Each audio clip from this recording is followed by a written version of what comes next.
Olá, pessoal! Eu sou Adriana Fernandes e nós continuamos hoje o nosso curso de Direito Constitucional e Administrativo, Noções de Direito para concursos de nível médio. Para lembrar, nós estamos vendo dispositivos da Constituição Federal, que o nome certinho é Constituição da República, que caem em todos os concursos. Nós estamos já vendo o artigo 5º e na aula passada nós vimos que todos são iguais perante a lei, o princípio da isonomia, que a Constituição protege as liberdades dos estrangeiros também, residentes no país ou de passagem. Nós vimos que a Constituição protege a vida, a liberdade, a igualdade, a segurança e a propriedade material e imaterial. Vimos sobre a igualdade de homens e mulheres perante a Constituição e não perante a lei. Vimos que só a lei pode obrigar alguém a fazer ou deixar de fazer alguma coisa, o princípio da legalidade. Falamos sobre questão de tortura e tratamento desumano, essa proibição. Sobre a liberdade de pensamento, desde que não seja de forma anônima, para poder assegurar o direito de resposta. Falamos sobre a liberdade de consciência e de crença, que inclusive assegura aos civis e militares em instituições de internação coletiva, como hospital, quartel, presídios, a assistência religiosa. E lembramos que essa liberdade, nós vimos que essa liberdade de crença e de consciência, ela não pode impedir que você seja punido por se recusar a cumprir uma obrigação alternativa quando ela te impede de exercer aquela obrigação que é imposta a todo mundo, que a gente chamou de escusa de consciência. Nós vimos que é livre a expressão da atividade intelectual, artística, científica e de comunicação, sem censura ou licença. Falamos que a intimidade, a vida privada, a honra e a imagem das pessoas, se feridas, gera indenização. Vocês estão ouvindo o gato Jack miar, Relevem, por favor. Vimos que a casa é asilo inviolável do indivíduo, casa em sentido amplo, domicílio, seu quarto de hotel, o seu escritório. Ninguém pode entrar sem autorização de alguém que more ali, a não ser em situação de flagrante, de cometimento de crime ou de desastre, Ou ainda por determinação judicial e, nesse caso, apenas durante o dia, apenas enquanto houver sol. Vimos a questão de que a correspondência, as comunicações telegráficas de dados e telefônicas são invioláveis, porém, que no caso das comunicações telefônicas, desde que autorizado por ordem judicial para fins de investigação criminal, instrução processual penal, essa inviolabilidade ela vai ser relativizada, então o juiz pode autorizar um grampo. Nós vimos que desde que você obtenha a qualificação que a lei exige, é livre o exercício de qualquer trabalho, ofício ou profissão. Falamos que é assegurado o sigilo da fonte, no caso do jornalista, por exemplo, ou até mesmo de um advogado. Falamos do direito de ir e vir. É livre a locomoção no território nacional em tempos de paz. Nessa situação, em tempo de paz, qualquer pessoa pode se locomover no território nacional, claro que dentro dos termos da lei, porque tem que ter um controle, E nele entrar, permanecer ou sair com os seus bens. E hoje a gente continua o artigo 5º a partir então do inciso 16, que fala do direito de reunião, do direito de manifestar-se em grupo. Todos podem reunir-se pacificamente, sem armas, em locais abertos ao público, independentemente de autorização, desde que não frustrem outra reunião anteriormente convocada para o local, sendo apenas exigido prévio aviso à autoridade competente. Então, não há que se pedir autorização ou licença para fazer uma manifestação aqui na Praça 7 em Belo Horizonte, desde que você tenha comunicado às autoridades competentes para, conforme o caso, ser assegurada segurança, desvio de trânsito e até para verificar se já não está agendada uma outra manifestação naquele local. Certinho? Desse inciso, vocês devem memorizar essa questão de que não necessita de autorização, não tem que pedir autorização à Prefeitura, BH Trans ou ao Estado. É comunicação, tem que comunicar. Inciso 17. É plena a liberdade de associação para fins lícitos, vedada a de caráter paramilitar. Tudo aquilo que envolve atividade de exercício de disciplina, exercício, vai além do exercício de disciplina, exercício de ordem e hierarquia, tudo que envolve atividade parecida com o que a polícia faz, de segurança, de salvamento, é considerado paramilitar. Isso é proibido. É plena a liberdade de associação para fins lícitos, vedada de caráter paramilitar. Qualquer grupo de pessoas pode se associar, desde que seja para fins lícitos. O PCC, Primeiro Comando da Capital, foi formado por um grupo de presos que se associou. Eles têm até estatuto, eles têm mensalidade, mas eles não se associaram para fins lícitos, então o Estado não reconhece essa associação. A criação de associações e, na forma da lei, a de cooperativas, independem de autorização, sendo vedada, sendo proibida a interferência estatal em seu funcionamento. Então, a associação e as associações e as cooperativas não têm que pedir autorização para serem criadas e para funcionar. Uma ONG é uma associação. Uma empresa é uma associação, uma sociedade. A questão é quem tem fins lucrativos e quem não tem. As ONGs não têm fins lucrativos. Você não pede autorização do governo para criar e manter uma associação. Basta que um grupo de pessoas se reúna e crie seu estatuto, crie suas normas de funcionamento, etc. Mas olha só, a pegadinha aqui é a questão da cooperativa. Ela é que, na forma da lei, ela é que vai exigir que a legislação informe como ela pode ser criada e quais regras ela deverá seguir. Então, atenção. Associações, vocês estão percebendo que eu não tô bem, né? Tô com a sinusite chatinha. Perdão. As associações e as cooperativas não dependem de autorização para serem criadas e para serem mantidas, para funcionarem. O Estado não pode interferir no funcionamento delas.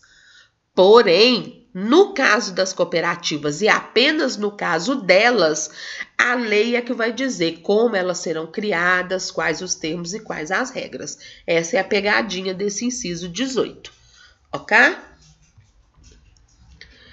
As associações só poderão ser compulsoriamente dissolvidas ou ter suas atividades suspensas por decisão judicial, exigindo-se, no primeiro caso, o trânsito em julgado.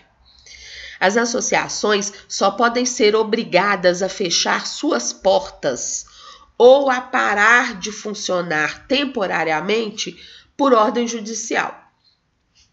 Então, uma associação foi criada, está funcionando, e o governo vê algo de ilícito e vai lá e fecha as portas? Daí exige que feche as portas? Não pode. Tem que haver um processo judicial e é o juiz quem vai dizer se elas vão parar temporariamente de funcionar até o processo terminar ou se vai fechar as portas. Para fechar as portas, no primeiro caso, para serem compulsoriamente dissolvidas, para encerrar de vez as atividades das associações, é que se exige o trânsito em julgado. O que é o trânsito em julgado? Que aquela decisão do juiz, os interessados já tenham recorrido dela em todas as instâncias, não cabendo mais recurso. Certinho? Inciso 20. Ninguém poderá ser compelido a associar-se ou a permanecer associado. Ninguém pode ser obrigado a entrar para uma associação ou nela ficar, caso tenha entrado e queira sair. A associação é livre. É livre a sua criação, é livre o seu funcionamento e são livres as pessoas para ingressarem nela e nela ficarem ou saírem. Não pode ser obrigado, por exemplo, o meu sindicato, que é uma associação que tem, claro,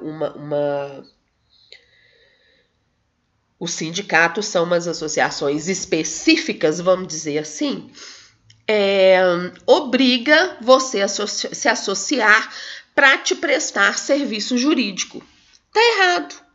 Tá errado.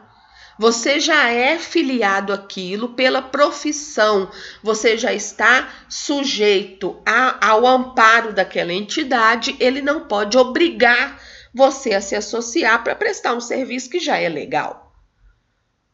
Um outro tipo de associação, uma ONG. Olha, nós vamos criar aqui a Associação Comunitária do Bairro Floresta, em Belo Horizonte. Todo mundo que mora no bairro Floresta é obrigado a se associar. Não. É proibido isso. Ninguém poderá ser compelido a associar-se ou a permanecer associado. As entidades associativas, quando expressamente autorizadas, têm legitimidade para representar seus filiados, judicial ou extrajudicialmente. Quando você entra numa associação, normalmente no formulário de inscrição,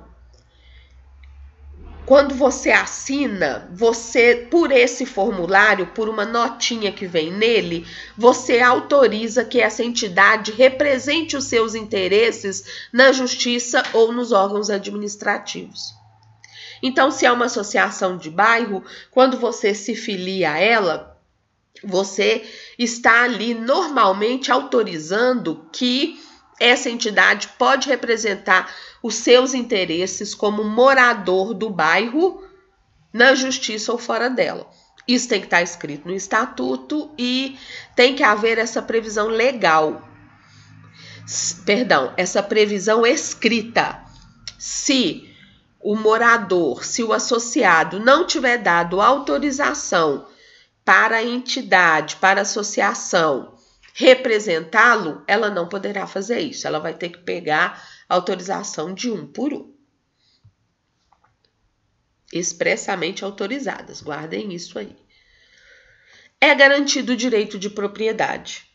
É garantido o direito de propriedade material e imaterial. Propriedade de bens móveis ou imóveis e propriedade intelectual, propriedade artística, criativa. E esse direito, nós já falamos antes, os direitos aqui não são absolutos, eles são sempre relativizados. E o direito de propriedade, ele é aqui na Constituição relativizado pela função social. Você tem uma casa na cidade e ela é sua, absolutamente sua? Não. Se ela não atender a função social, ela pode ser tomada, você pode sofrer diversas sanções. E o que é atender a função social? Por exemplo, num imóvel urbano é você obedecer à legislação referente ao plano diretor da cidade, seguir as normas de recuo, de janela, de altura, etc. Né? Se você tem uma propriedade rural, atender a função social é não desenvolver ali atividade ilícita, não desenvolver ali atividade ilícita, nem trabalho escravo ou trabalho infantil. E na propriedade intelectual, qual que é a função social da atividade intelectual que relativiza esse direito de propriedade? Quando, por exemplo, no invento industrial, nós vamos ver agora há pouco, quando você cria um invento, ele é seu só por um determinado período, porque considera-se que o Brasil evolui, que o país evolui tecnologicamente e economicamente com essas invenções. Então, ele pertence ao inventor, mas durante um determinado período só. Nós vamos ver daqui a pouco, tá? Então, é garantido o direito de propriedade, mas desde que a propriedade atenda à sua função social. A lei estabelecerá o procedimento para desapropriação por necessidade ou utilidade pública ou interesse social, mediante justa e prévia indenização em dinheiro, ressalvados os casos previstos nessa Constituição. Então, nós estamos falando de desapropriação. Você tem um imóvel e onde esse imóvel está localizado vai passar uma rua, vai ser aberta uma avenida, ou a prefeitura precisa desse imóvel porque pela localização dele é o melhor ponto para ser construído um posto de saúde ou para ser estabelecida uma creche. Sempre necessidade, utilidade ou interesse social é que vão autorizar que a prefeitura diga: vou precisar do seu imóvel. Para que ela faça isso, ela vai ter que te indenizar com dinheiro. Existem umas outras situações, por exemplo, quando a propriedade rural não atinge sua função social e desenvolve ali trabalho escravo, esse tipo de desapropriação é uma desapropriação punitiva, não é por necessidade pública, ou utilidade pública ou interesse social, é uma desapropriação punitiva, e nesse caso a indenização não vai ser em dinheiro, vai ser, por exemplo, em títulos da dívida pública. Essa desapropriação prevista no inciso 24 do artigo 5º da Constituição da República fala em desapropriação por NUI, N de necessidade, U de utilidade e de interesse social. E nesses casos, a desapropriação vai ser justa, valor de mercado. Há controvérsias, né? Prévia, quer dizer, antes de exigir que você saia. E em dinheiro. Prestem muita atenção nisso. Desapropriação, na desapropriação, a indenização vai ser prévia e em dinheiro. 25. No caso de iminente perigo público, a autoridade competente poderá usar de propriedade particular assegurada ao proprietário indenização ulterior se houver dano. Ocorreu uma enchente. Você tem um galpão com maquinário, a prefeitura fala: olha, dá licença, mas eu preciso colocar as pessoas desabrigadas nesse galpão seu. E ali vai virar abrigo para quem perdeu as casas na enchente. Passada toda a tragédia, deslocadas pessoas para suas casas ou para outras casas, aí vamos ver, teve dano? Teve. Então, a prefeitura vai indenizar. Ah, não houve dano? Ó, então, muito obrigada, felicidades e boa sorte. É a sua propriedade exercendo a função social dela. Esse inciso 25 fala da requisição administrativa. No caso de iminente perigo público, a autoridade competente poderá usar de propriedade particular. E o proprietário somente será indenizado depois se aquela utilização tiver gerado algum dano, ok? Então ele vai usar, ele não está tomando para si, como é o caso da desapropriação.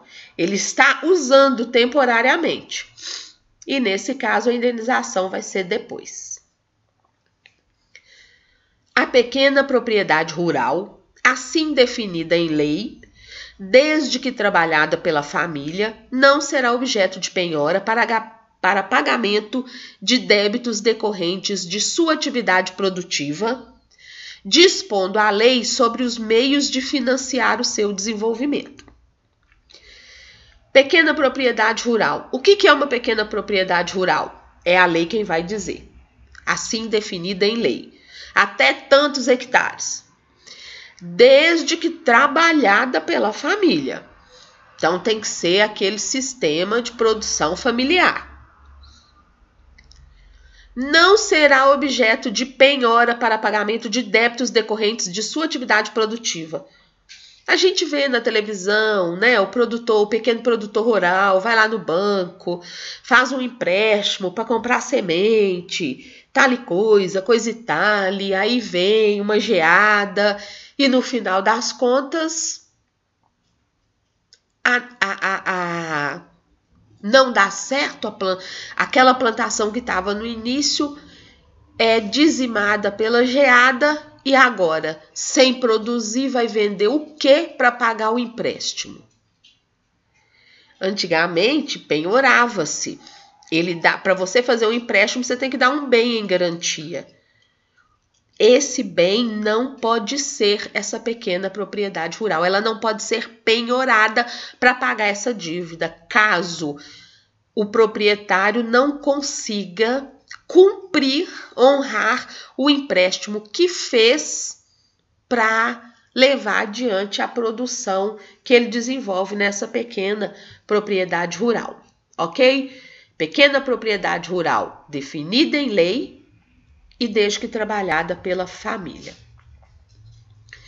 Aos autores pertence o direito exclusivo de utilização, publicação ou reprodução de suas obras, transmissível aos herdeiros pelo tempo que a lei fixar. Propriedade imaterial é a propriedade intelectual. Eu escrevi um livro, comprem lá, por favor.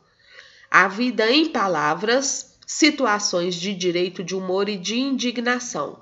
Eu escrevi esse livro de crônicas e a propriedade intelectual, os direitos autorais são meus. Ah, Adriana, mas o cantor vende a música. Assim como eu vendi para a editora o direito de comercialização da obra. A gente não vende direitos autorais. A gente vende o direito de comercializar e obter lucro com aquela música, com aquele livro, com aquela poesia. Mas sempre que aquilo for reproduzido, tem que estar o nome do autor. Eu vendi para a editora o direito, eu transferi para a editora o direito de comercializar o meu livro. Então, ela publica o meu livro, mas tá escrito lá, Adriana Ferreira Fernandes. A autora sou eu. Isso você não vende. Isso é direito personalíssimo. Então, aos autores pertence o direito exclusivo de utilização, publicação ou reprodução de suas obras, transmissível aos herdeiros pelo tempo que a lei fixar. Se não me engano, são 60 anos. Depois desse período que a lei fixa que os herdeiros podem obter frutos disso, cai em domínio popular. Aí qualquer um pode fazer uso, desde que informando quem é o autor ou autores, mas qualquer um pode fazer uso e até obter lucro com a reprodução daquilo, sem precisar pagar os direitos autorais. São asseguradas, nos termos da lei, a proteção às participações individuais em obras coletivas e a reprodução da imagem e voz humanas, inclusive nas atividades desportivas. Nas novelas, por exemplo, né? A proteção, a lei protege as participações de cada autor numa novela. Então, uma obra individual é o meu livro que eu escrevi, ou é a peça de teatro na qual eu atuo sozinha, eu produzi, eu dirijo sozinha. Uma novela é uma obra coletiva, mas não é por ser coletiva que cada ator, roteirista, não tenha direito de receber ali pelo seu trabalho, pela sua propriedade intelectual, por aquele personagem que ele criou e que ele está desenvolvendo. Bem como no caso da reprodução da imagem e voz, inclusive nas atividades desportivas. Aqui está protegendo também o locutor de rádio, o locutor de futebol. Ok? Muito bem. A linha B. O direito de fiscalização do aproveitamento econômico das obras que criarem ou de que participarem aos criadores, aos intérpretes e às respectivas... Vamos ler melhor. São assegurados nos termos da lei o direito de fiscalização do aproveitamento econômico das obras que criarem ou de que participarem aos criadores, aos intérpretes e às respectivas representações sindicais ou associativas. Ou seja, eu transferi para a editora Multifoco o direito de aproveitamento econômico da minha obra. Ela vende, o lucro é todo dela e ela me dá a mixariazinha lá de direitos autorais. Mas eu tenho o direito de fiscalizar. E se eu pertencer a algum sindicato ou associação de autores, esse sindicato ou essa associação tem direito de exigir deles uma prestação de contas para verificar se está me pagando corretamente os direitos autorais. Ok? Muito bem. Tô boa não, gente. Não tô boa. Essa sinusite tá matando. Perdão. Inciso 29. A lei assegurará aos autores de inventos industriais privilégio temporário para sua utilização, bem como proteção às criações industriais, à propriedade das marcas, aos nomes de empresas e a outros signos distintivos, tendo em vista o interesse social e o desenvolvimento tecnológico e econômico do país. É o que eu estava falando agora há pouco, né? Quando eu falei da função social da propriedade imaterial, esse inciso 29 está falando do privilégio temporário de utilização de invento industrial, de criações, de propriedades de marcas, de nome, fantasia de empresa e outros signos. Por que temporário? Porque o legislador, o constituinte, entendeu a importância disso para o interesse social e o desenvolvimento tecnológico e econômico do país. Essa é a função social que relativiza o direito de propriedade intelectual sobre um invento que você criar. Vamos lá? Tá aí, interesse social e o desenvolvimento tecnológico e econômico do país. Aí agora fala do direito de herança, ainda também dentro das questões do direito de propriedade. É garantido o direito de herança. E é o Código Civil que vai tratar quem é herdeiro, quem não é e quais as condições de herança para quem é herdeiro. Mas quando você tem um estrangeiro que é casado, ou vive junto, ou tem filhos com alguém no Brasil, cônjuge ou filhos brasileiros, é a lei brasileira quem vai regular essa herança. Lá eu acabei de falar o Código Civil. Mas se a lei do país de origem desse estrangeiro for mais benéfica, ela irá prevalecer. Inciso 31.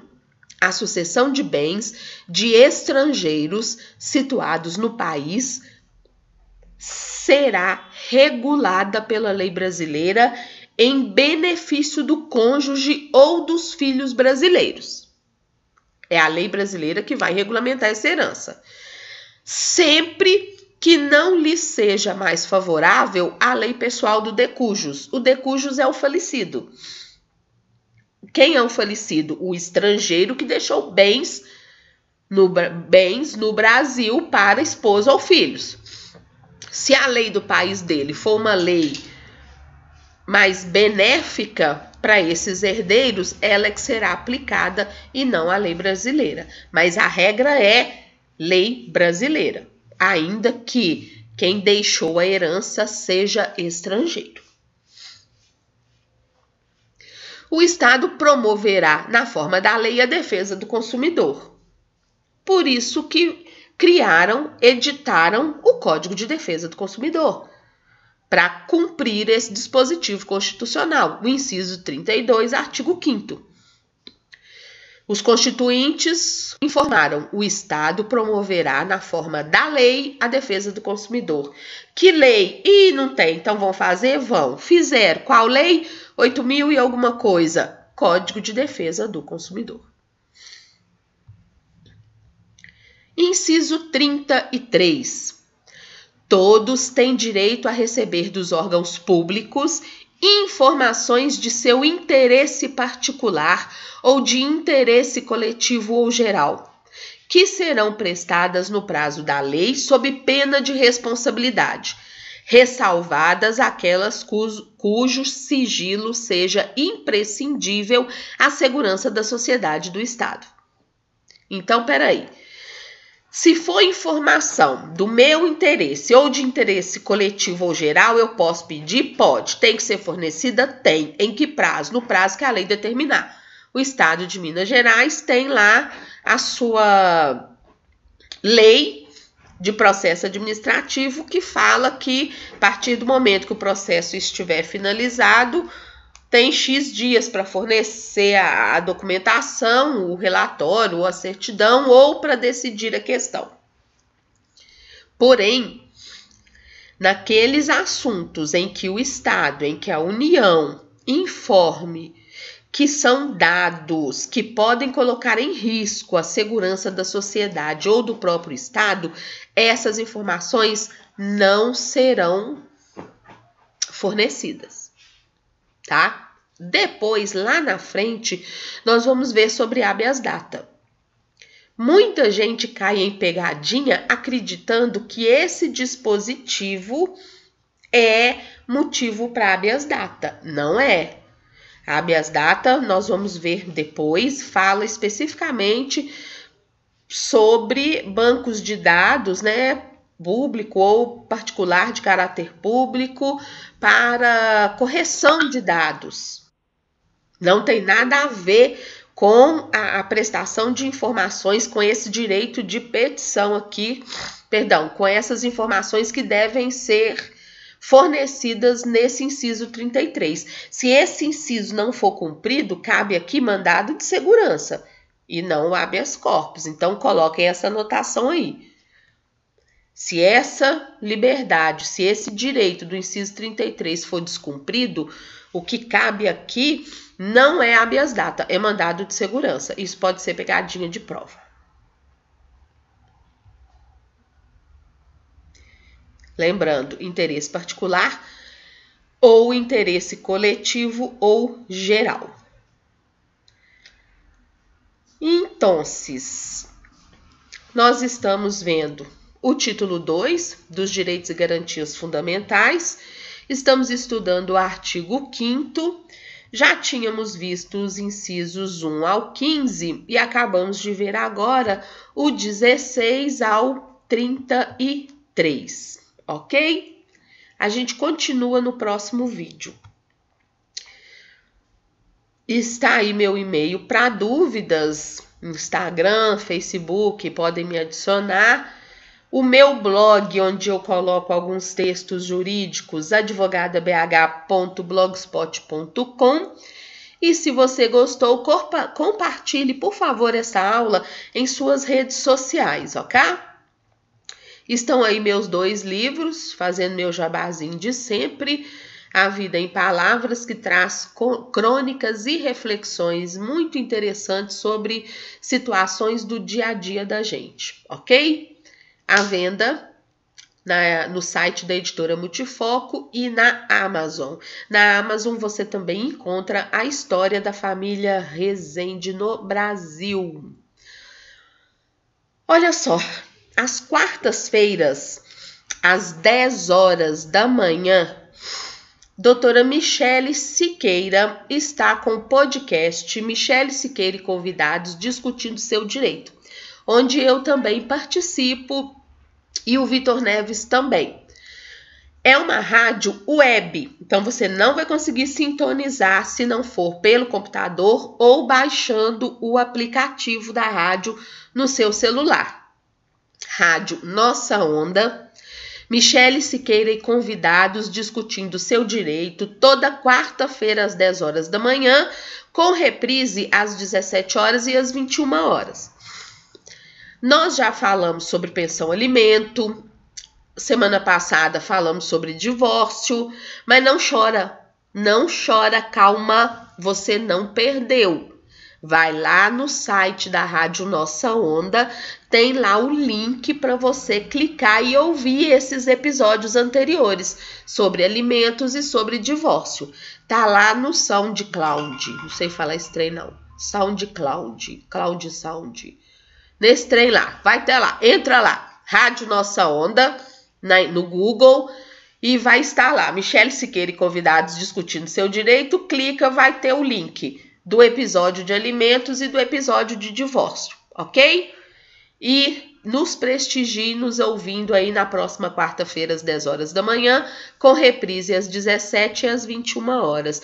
Está sendo uma forma muito legal e em alguns momentos até divertida de levar a informação jurídica para as pessoas. A gente tem o contraponto do Vitor Neves, ele não é advogado, então ele sempre traz a opinião e as dúvidas de um leigo, e ele faz então esse contraponto com a gente, ok? Te aguardo lá. Até o próximo vídeo, pessoal. Muito obrigada.